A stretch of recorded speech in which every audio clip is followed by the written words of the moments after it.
코로나블루라는 신조어를 지난번에도 말씀을 드린 것 같습니다. 코로나19와 그리고 블루, 우울증, 우울감이라는 두 단어가 합쳐진 신조어로서 코로나19 사태가 장기화됨에 따라 일상에 큰 변화가 나타나고 그 변화 속에 생긴 우울감이나 무기력증을 말하는 내용이 바로 코로나 블루입니다. 이 코로나 블루 현상은 심적인 어려움, 아픔을 주는 모습인데 이것이 신앙인이라고 별반 다르지 않다라는 것이죠. 즉 신앙인이라고 다르게 나타나는 것이 아니라 신앙인 속에도 이러한 코로나 블루의 상황이 나타나게 되더라라는 것이죠. 특별히 21세기 교회 연구소의 조사의 결과에 의하면 교인 중 47% 정도가 심리적 무력감을 느끼고 있다라고 합니다. 그리고 이런 심리적 무력감에 우울해지기 시작할 때 이것을 약을 먹고 치료를 받아야 되는지 아니면 믿음으로 이겨내야 되는지 그것을 알지 못해서 더 힘들어지는 이들이 많아지기 시작했다라는 것이죠. 그리고 이러한 심리적 무력감 속에 문제가 더 발생되게 됐는데 그것은 믿음에 문제가 발생됐다라는 것입니다. 복음성가 가사 아침 안개 눈앞 가리듯 삶 속에 믿음의 의심, 의구심들이 나타나기 시작했다라는 것이죠. 그 의심들이 나타나기 시작하니 더 마음이 어려워지기 시작하고 신앙생활에 더 많은 갈등들이 나타나기 시작하더라라는 것입니다. 오늘 본문의 저자인 사도 바울도 이와 비슷한 어려움을 겪게 됩니다. 사도 바울은 중년의 그 시간에 이르기까지 그 모든 삶을 하나님을 위하여 살았던 사람이죠. 그는 결혼도 하지 않았습니다. 그리고 그가 수고하는 것에 녹도 받지 않고 최선을 다하여 하나님만 생각하며 믿음으로 그 걸음을 걸었던 인물이 바로 사도 바울이었습니다. 그러나 그 사도 바울의 삶의 결론이 참 허무한 듯합니다. 보통 우리들이 생각하는 것은 하나님을 위해 헌신하고 하나님을 위해 수고하고 하나님을 위해 달려간 영혼들 그 인생의 끝이 편안하고 복받는 인생의 끝이 되기를 우리는 기대합니다. 또 그런 삶을 또 소망하죠. 그러나 사도 바울의 삶을 사도 바울은 어떻게 표현하고 있냐면 디모데후서 4장 6절 우리가 읽지 않았지만 4장 6절 말씀에 가보니까 그는 이렇게 얘기합니다. 전제와 같이 벌써 내가 부어지고 나의 떠날 시각이 가까웠도다. 무슨 말이죠? 곧 죽을 날이 가까웠다라는 것입니다. 물론 사람은 누구나 다 죽습니다. 그러나 하나님의 은혜 가운데 인생의 복을 누리다가 그 은혜 가운데 부름을 받는 인생이 있는가 하면 어떤 인생은 남에 의해서 그 인생이 멈춰지는 그런 인생도 있지요. 남에 의해서 인생이 멈춰지는 인생을 불행한 인생, 참 안타까운 인생이라고 얘기하지 않습니까? 근데 사도 바울이 이 후자의 인생의 모습이 지금 펼쳐지고 있다는 것이죠. 하나님을 위해 헌신했는데 하나님을 위해 수고했는데 하나님을 위해 결혼도 하지 않고 인생 자체를 하나님께 드렸는데 결과는 남에 의하여 나의 생이 마무리되어지는 그 모습을 볼 때 마치 아침 안개가 켜켜이 쌓여서 아무것도 볼 수 없는 상황과 매한가지지 않습니까? 더구나 이러한 순간에 당연히 믿음에 의심이 드는 것은 당연할 것이죠. 더군다나 여기서 끝나지 않고 사도 바울은 그 다음에 이 죽음의 때가 가까운 것뿐만 아니라 그 죽음의 때에 또 다른 세 가지의 어려움이 나타나게 됩니다. 그것이 9절부터의 말씀이에요. 9절부터 말씀해 보니까 먼저는 첫 번째 그는 혼자 남겨진 상황 속에 내몰리게 됩니다.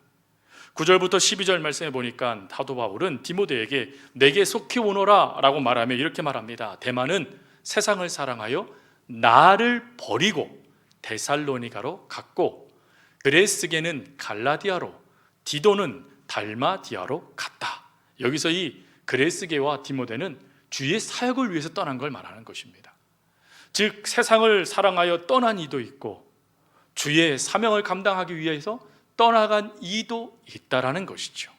그러니 하나님의 은혜 가운데 전도의 사역을 함께 이루었는데 그 주변에 아무도 없고 누가 한 사람만 남아있는 것입니다. 그러니 외롭지 않겠습니까?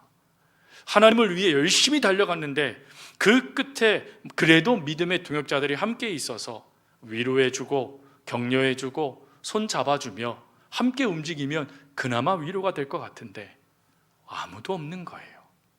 여러분, 이러한 모습은 엘리야라는 선지자에게도 나타나죠. 열왕기상 18장 22절 말씀해 보니까 그는 이렇게 말합니다. 여호와의 선지자는 나만 홀로 남았으나 바알의 선지자는 450명이로이다. 나는 혼자밖에 남지 않았다라는 거예요. 그리고 하나님을 대적하는 이들은 450명이나 된다라는 것입니다. 그 하나님, 나 혼자밖에 없습니다 라고 말하는 그 외로움의 부르짖음이 지금 엘리야의 부르짖음이고 사도 바울의 부르짖음이에요. 그러니 이러한 상황 가운데 믿음의 의구심, 믿음의 의심 당연하지 않겠습니까? 더군다나 그 다음 말씀해 보니까 14절에 괴롭힘을 받는 상황도 사도 바울에게 나타나요. 특별히 구리 세공업자인 알렉산더가 사도 바울을 괴롭혔습니다. 성경은, 특별히 성경의 주석학자들은 이 알렉산더가 누굴까에 집중합니다. 그 알렉산더가 결정적으로 사도 바울이 감옥에 갇히도록 만들었던 밀고자라고 이야기를 해요. 즉 지금 하나님 은혜 안에서 살아가는 상황이 아니에요. 오늘 죽을지 내일 죽을지 알지 못하는 절망 가운데도 있었고 외로움도 밀고 들어왔는데 하나님은 그 삶이 더 빠르게 급속하게 나빠지도록 만드시는 듯하게 밀고자까지 그 곁에 두셔서 사도 바울을 감옥에 갇혀버리게 만들어버리셨다라는 것입니다. 얼마나 절망이 될까요? 이러한 절망, 사도 바울에게만 나타난 게 아니라 예레미야라는 선지자에게도 나타나요.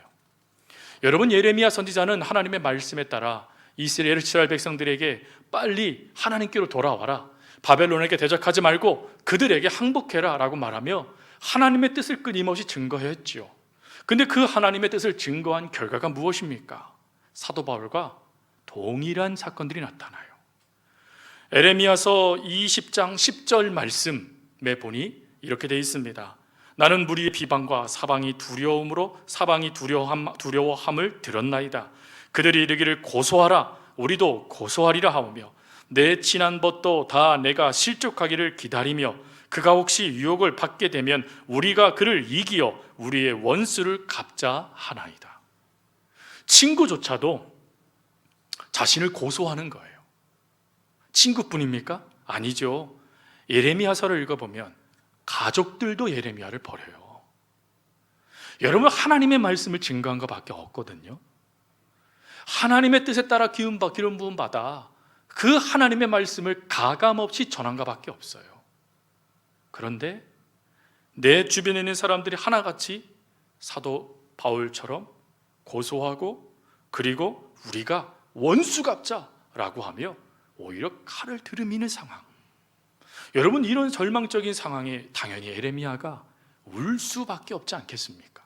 참 안타까운 그 현실, 어느 누구도 믿어주지 않는 자신의 말입니다. 그리고 이러한 상황에 또 다른 하나의 상황이 나타나는데 그것이 바로 그를 변호해 주는 이가 한 명도 없는 상황이 사도 바울에게 나타나는 거예요. 물론 예레미야에게도 나타났죠. 16절 말씀을 제가 현대어 성경으로 읽어드리겠습니다. 내가 처음 재판관 앞에 끌려갔을 때에 나를 변호해 준 사람은 한 사람도 없었습니다. 모두가 나를 버리고 가버린 것입니다. 모두가 나를 버리고 떠나가 버렸대요. 아무도 사도 바울의 그 역사에 대하여, 사도 바울이 복음을 위하여 헌신했던 그 모습에 대하여 대변해 주는 사람이 없었다라는 거예요. 여러분, 이 모습이 예수님이 마지막 모습과 비교되죠. 예수님이 대제사장의 안뜰에 서게 되었을 때 예수님을 대변해 주는 사람이 있었습니까? 아니죠. 제자들도 자기 살겠다라고 도망가 버리고 아무도 그 자리에서 내가 예수의 증인이요, 예수님은 그러지 않았어 라고 말하는 사람이 한 명도 없었습니다. 여러분, 이러한 상황이 밀고 들어오는 이 상황을 안개라는 단어를 통해 설명한다면 안개의 또 다른 안개가 더해져서 짙어지는 상황이 된 거예요. 하나님을 바라봐라 알고 있어요. 근데 하나님을 바라보지 못하도록 내 눈앞에 안개가 짙게 차버리는 거예요. 여러분, 이런 순간에 당연히 의심 들잖아요. 당연히 마음이 힘들어지잖아요. 당연히 육신이 병들잖아요. 여러분, 이러한 상황에 어떻게 하나님을 온전히 믿을 수 있겠습니까? 이러한 상황이 우리 그리스도인들에게 밀고 들어올 때 기독교 심리학자인 크랙 앨리스는 이런 말을 했습니다.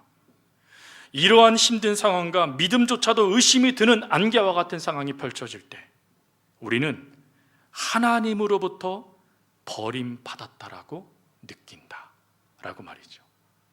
즉, 우리가 이러한 상황 가운데 그 상황에 힘든 것으로 끝나는 것이 아니라 그 힘듦이 혹 하나님이 나를 버리신 건 아닐까 하는 생각까지 몰아가 버린다라는 거예요.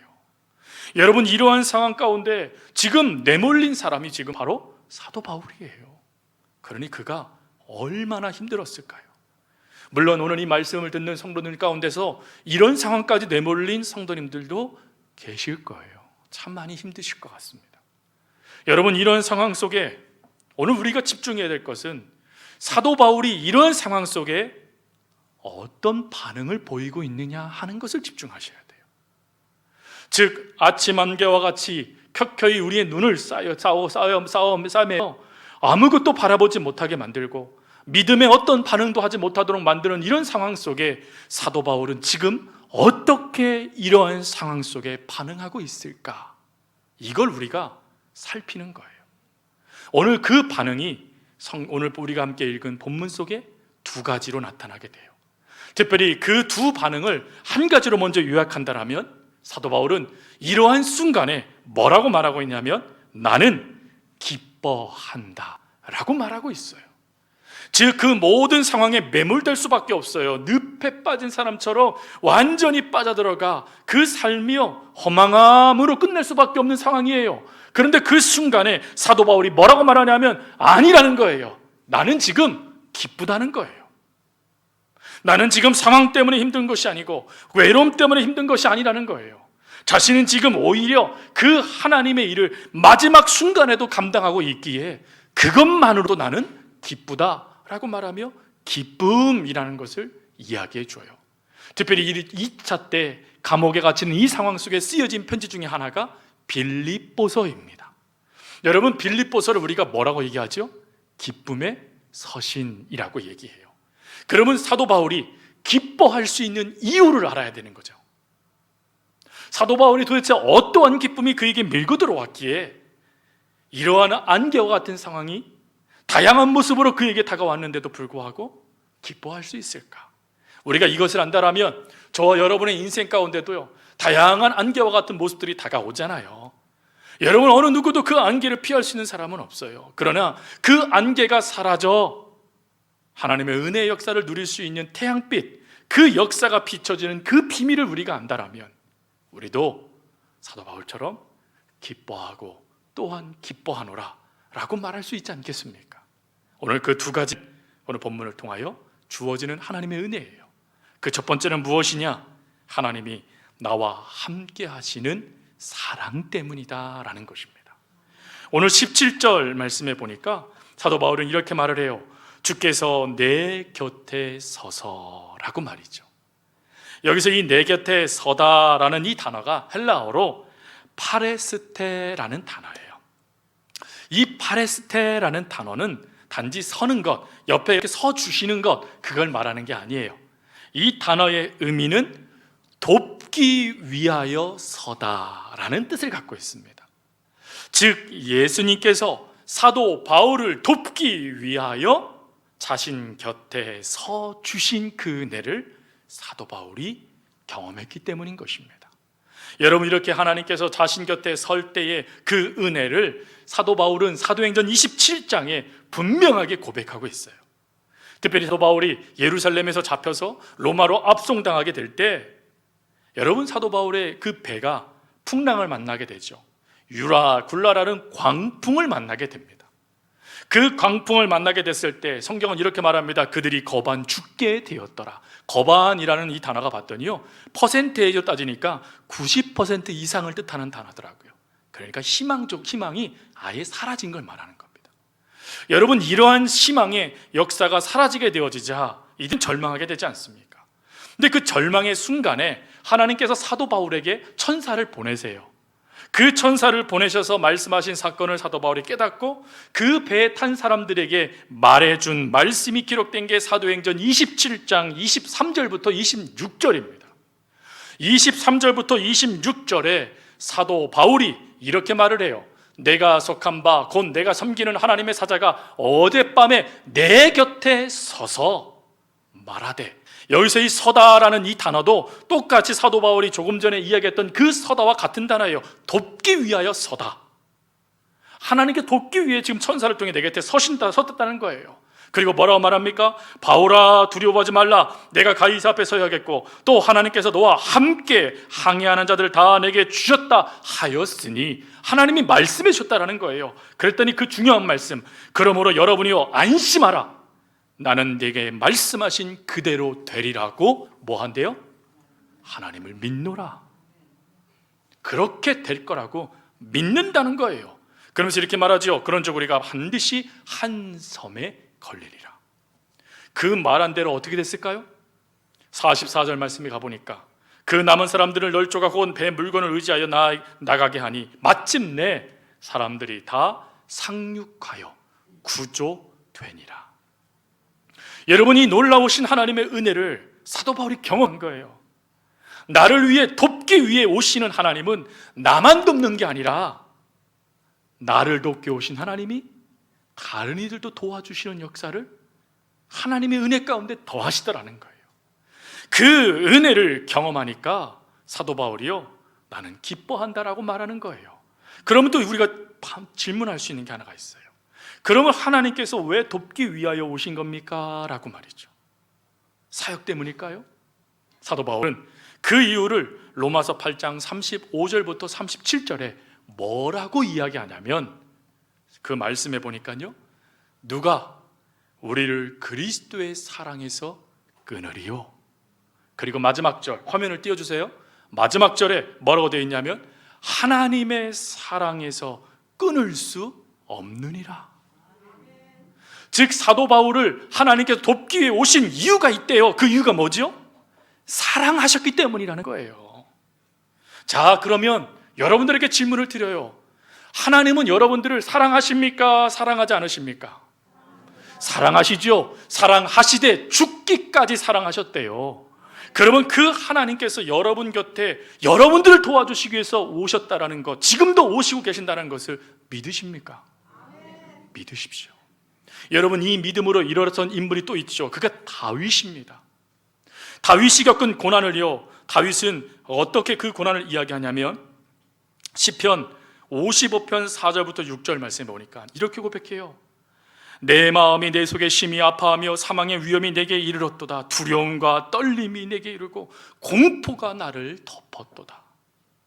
너무 힘들다는 거예요.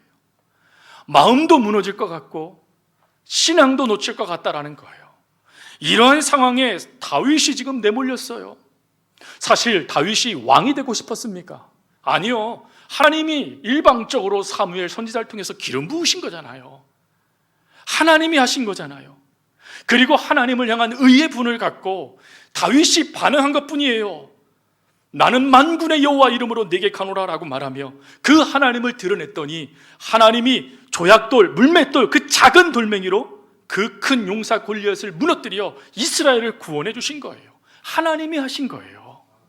여러분, 이 놀라운 은혜를 다윗이 겪고 그 은혜 가운데 하나님에 대한 확신이 가졌는데, 문제는 그 은혜에 따라 그의 삶이 펼쳐지지 않고 더 많은 어려움들이 그에게 닥쳐온 거예요. 잠깐만, 13년 동안 말이에요. 13년 동안 도망자였어요. 여러분들이 만약 13년 동안 도망간다라면 여러분 영육이 완전히 피폐해지지 않겠습니까? 근데 성경 어느 곳을 봐도 다윗이 피폐해졌다던가 쇠퇴해졌다는 말씀이 없어요. 오히려 강하여지더라 라는 말씀만 나오더라는 거예요. 어떻게 이게 가능했을까요? 다윗이 그것을 가능한 이유를 시편 16편에 이렇게 말해요. 내가 여호와를 항상 내 앞에 모심이요 그가 나의 오른쪽에 계심으로 내가 흔들리지 아니하리로다. 자기 옆에 누구를 두고 계신다고요? 하나님을 두고 있었다라는 거예요. 이 얘기는 뭐냐면 자신을 돕고 계시는 하나님을 놓치지 않았다라는 것입니다. 즉 그 수많은 어려움 가운데 다윗이 죽지 않고 다윗이 함께한 이들이 망하지 않고 강화해질 수 있었던 것은 그 내 곁에 계시는 하나님이 끊임없이 자신을 도와주셨기 때문이라는 거예요. 여러분, 이 은혜를 다윗이 깨닫고요, 그의 말년에 쓴 위대한 시편 23편에 뭐라고 말합니까? 사망의 음침한 골짜기로 내가 다닐지라도 해를 두려워하지 않을 것은 주께서 나와 함께 하심이라. 결론은 하나라는 거예요. 하나님이 함께 하시니까 사망의 음침한 골짜기도 온전히 걸어갈 수 있게 되더라는 것입니다. 성도님들, 지금 힘들고 어려운 시기죠.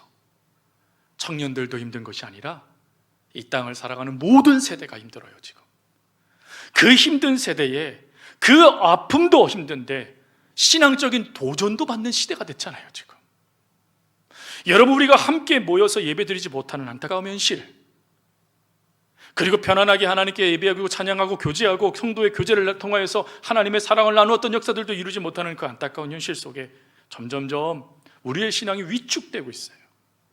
위축되는 것은 끝나지 않고요, 어느 순간부터 익숙해지는 거예요.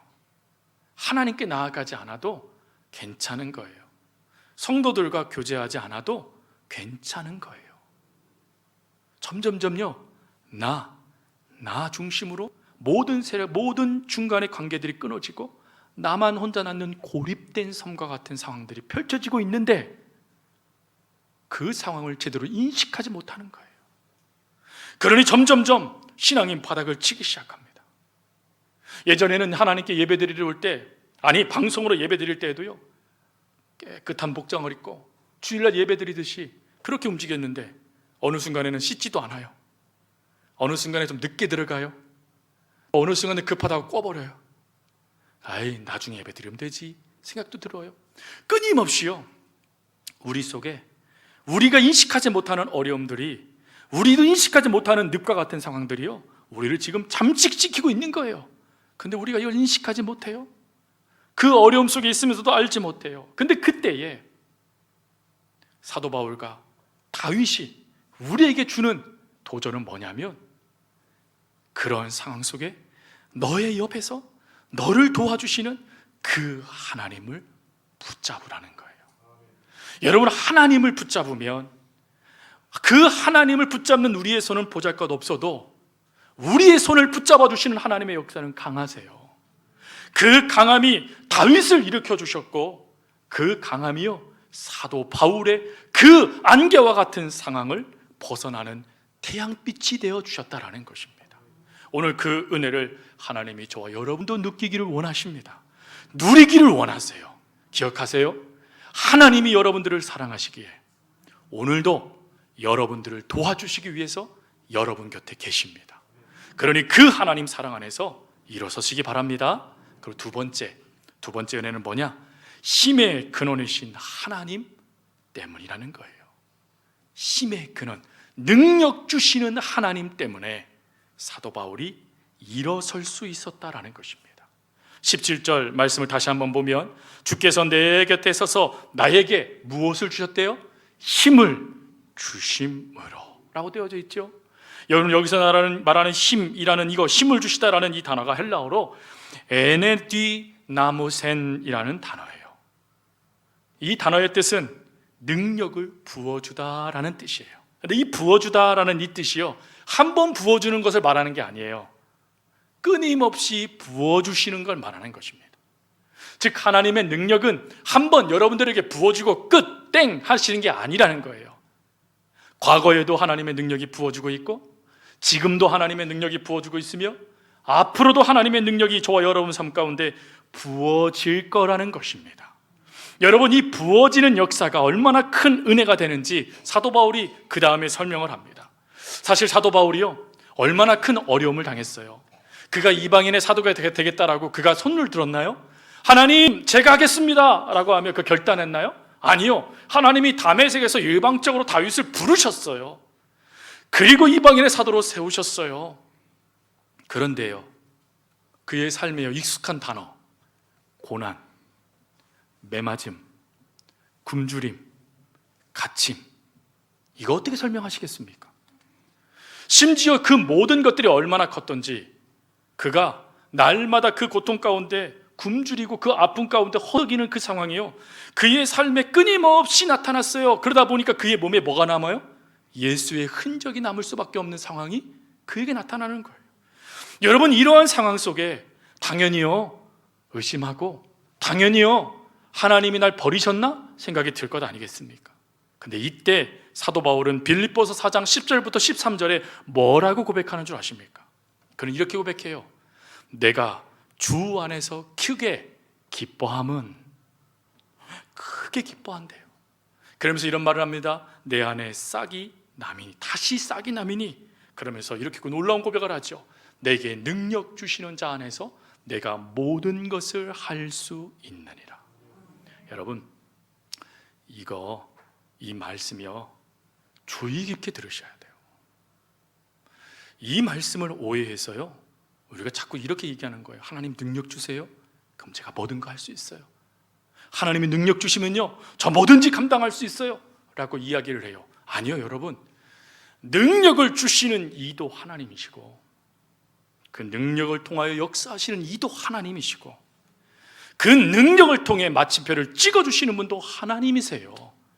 다윗이 말한 것, 내게 능력 주시는 자 안에서 내가 모든 것을 할 수 있습니다 라는 이 고백은 어떤 고백이냐면, 하나님 내가 하는 줄 알았는데 바라보니까, 점검해보니까 내가 한 것이 아니었네요. 하나님께서 이 일들을 하신 것이네요. 저에게 능력을 주신 이도 하나님이셨고, 이 일을 감당할 수 있도록 도와주신 이도 하나님이셨고, 그리고 이 일을 통해 하나님의 역사를 이루신 것도 하나님이셨네요. 하나님이 하신 것이네요 라는 고백이에요. 여러분, 이 고백이 너무 중요한 거예요. 왜요? 주체가 달라지는 거거든요. 그것을 이루실 이가 달라지는 거거든요. 내가 이루었다라고 말하는 것이 아니에요. 하나님이 이루셨다라는 거예요. 여러분, 이 하나님이 이루었다라는 것을 사도 바울이요 어떻게 이것을 깨달았냐면, 오늘 이 화면에 보여지는 말씀 가운데 11절과 12절 마지막 절에 무슨 단어가 쓰여져 있습니까? 배웠노라 라는 단어가 쓰여졌죠. 즉 매 순간 사도 바울도 자신이 그 일을 이루었다라고 생각하는 일들이 발생됐다라는 거예요. 그런데 점검해 보니까 내게 한 것이 아니었다라는 거예요. 앞에 배웠노니 배웠노라 라는 이 단어는 시제가 달라요. 앞에는 과거고 뒤에는 현재예요. 그게 무슨 말이에요? 과거에 되어진 일도 하나님이 능력을 주셔서 이루어진 일이고, 지금 내가 기뻐하는 이 모습도 하나님이 능력을 주셨기에 기뻐할 수 있는 모습이다라고 말하고 있는 것입니다. 성도님들, 하나님은 이 능력을 우리들에게 주세요. 이 능력이 우리 속에 역사되어지면 두나미스, 그것이요 다이나마이트와 같은 폭발력이 이루어지는 거예요. 다이나마이트 같은 폭발력으로 그 사반을 물리쳐버리니까 상황이 두렵지 않은 거예요. 환경이 두렵지 않은 거예요. 왜? 그것보다 더 크게 역사하시는 하나님의 능력이 자신 속에 하나님이 매일매일마다 채워주시거든요. 그 매일매일 채워주시는 역사를 경험하니까 10절 말씀, 이제 다시 싹이 나미니. 이게 은혜가 되더라고요. 여러분, 이방인의 사도 바울이 얼마나 큰 위대한 사도입니까? 그의 삶을 우리가 과연 제대로 따라갈 수나 있을까 할 정도로 그는 위대한 사도예요. 근데 그의 위대한 사도였던 사도 바울이 뭐라고 말한다고요? 싹이 났대요. 싹이 났대요. 주일학교 찬송 중에 싹 드네 싹 터요 내 마음의 사랑이 라는 찬송이 있잖아요. 싹이 났대요. 그럼 이 싹이 났다는 게 무슨 뜻일까요? 반응하기 시작했다라는 거예요. 하나님의 은혜였구나. 하나님의 능력이었구나. 하나님이 나를 사랑하시고 있구나. 하나님이 지금도 나를 도와주고 계시는구나. 이것을요, 믿음으로 반응할 수 있게 되더라라는 거예요. 사랑하는 성도 여러분, 지금도 하나님은 저와 여러분들을 돕기 위해 우리 옆에 계세요. 너무 여러분들을 사랑하세요. 그리고 그것뿐만 아니라 능력을 주세요. 그 능력을 받다 보니까 미처 깨닫지 못했던 하나님의 그 사랑에 눈이 뜨여지는 거예요. 지금까지 지내온 것 주의 크신 은혜라 깨달아지는 거예요, 여러분. 그 깨달음이 주어지니까 하나님이 나를 버리시지 않으셨구나. 이 고통 속에, 이 감옥 속에도 하나님이 계시는구나. 그럼 내가 찬송해야지. 그럼 내가 감사해야지. 내가 어떻게 이 상황 속에 주눅들 수 있어? 나 하나님께 영광을 돌립니다 라고 하며 그 속이 천국이 되도록 만들었다라는 것입니다. 비록 힘든 상황이 여러분 속에 어떠한 안개의 모습으로 여러분 속에 다가올지 모르겠습니다. 또 그 안개가 거치는 듯 하나 다시금 짙게 여러분의 인생을 쌓아맬 수도 있을 것 같습니다. 그러나 그때에 우리가 기뻐하고 또한 기뻐할 수 있는 것은 사랑하는 하나님이 저와 여러분들 곁에 계시기 때문이고, 그 하나님이 지금도 여러분들에게 능력을 더해 주시기 때문입니다. 그러니 그 하나님을 의지하여 일어설 수 있기 바랍니다. 주눅들지 마세요. 우울하다라고 그 자리에 앉아 계신 성도님들이 계시다면 이제 일어서세요. 우리 주님이 계시잖아요. 그 주님 손잡고 오늘로 일어설 수 있는 사랑하는 성도님들 될 수 있기를 간절히 주님의 이름으로 부탁드립니다.